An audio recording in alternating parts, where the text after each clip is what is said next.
मुझे लगता है कि अगेन हम थोड़ा सा ओवर सिंप्लीफाई कर, अगर वो नैरेटिव था जैसा सर कह रहे हैं, प्रदीप जी कह रहे हैं, तो नैरेटिव था, इनके मुंह से कहने का मतलब है कि था।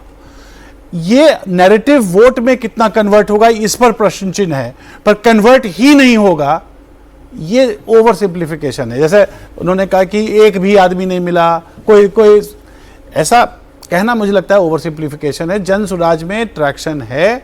अगर जन सुराज के बारे में जितने लोगों से मैं मिला या जितने लोगों से मैं बातचीत कर रहा था, अगर वो ये भी कह रहे थे कि आगे इसका कुछ फ्यूचर होगा, तो इसका मतलब है कि कुछ लोगों ने वहां जाके वोट भी दिया होगा, वो आ जाएगा डेटा में आपके पास। पर ये कहना कि वोट ही नहीं होगा, अरे एक चीज मैं सुनिए, नहीं एलिफेंट इन द रूम हम भूल जाते हैं देखना सर। तथ्य है ना, वो सिंपल और कठिन नहीं होता है।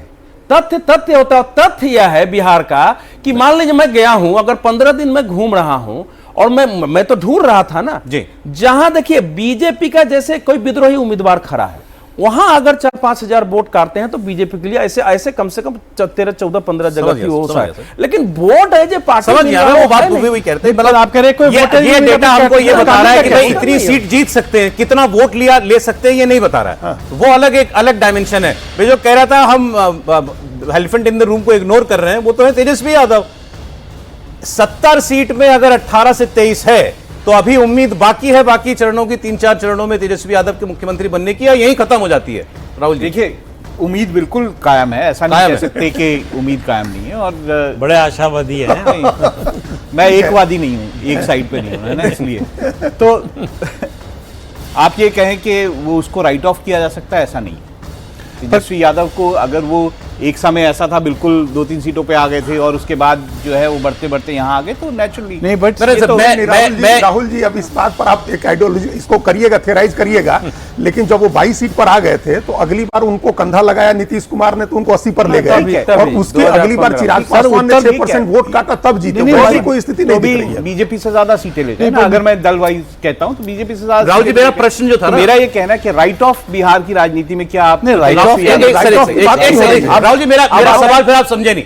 मेरा सवाल ये नहीं था कि 14 को क्या हो सकता है या 14 तारीख के दिन उम्मीद बनी रहेगी कि नहीं। मैं तो अभी की बात कर रहा हूं। ये एग्जिट पोल अगर आज के दिन ये बता रहा है 243 में 70 पर 80 से 23, तो क्या अभी जब हमारे पास बाकी रीजन्स के डेटा आएंगे उसमें आपको उम्मीद दिखती है? मुझे लगता है अभी सीमांचल का आएगा, अच्छा ठीक है, उसका क्या रिजल्ट रहता है। मुझे लगता है कि अगर क्या मगध में हो सकता है, मगध का आएगा, मगध में वैसे भी मगध और शाहबाद का आएगा, जहां मगध शाहबाद का आएगा, तो वो वहां पर स्ट्रांग है, तो उसके क्या वो मेंटेन करते हैं। एक इंटरजेक्शन उसमें भी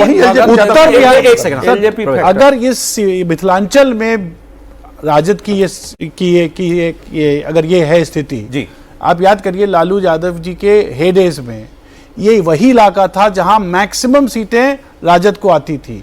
अगर वहां से ये डिक्लाइन है, हाँ, इसलिए डिक्लाइन है क्योंकि ये जो ईबीसी फॉर्मेशन जो नीतीश कुमार ने किया, और जो हम ये ना भूलें कि मोदी फैक्टर भी बिहार में है, और मोदी और ईबीसी का जो गठजोड़ जब हो जाता है तो मिथिलांचल में आपको रिजल्ट दिख रहा है। चलिए मैं दूसरा रीजन आपको दिखाई देता हूं। यही बात, इसी तरह की बात नीतीश कुमार ने कही थी जब जातीय जनगणना की बात हो रही थी। कह रहे थे ये तेजस्वी बहुत चिल्ला रहा है, मुझे लगता है जिस दिन हो जाएगी जातीय जनगणना ये रोएगा। बिल्कुल, मुझे लगता है जाति से ज्यादा जो 10,000 रुपए दिए उसका बहुत ज्यादा असर। अच्छा।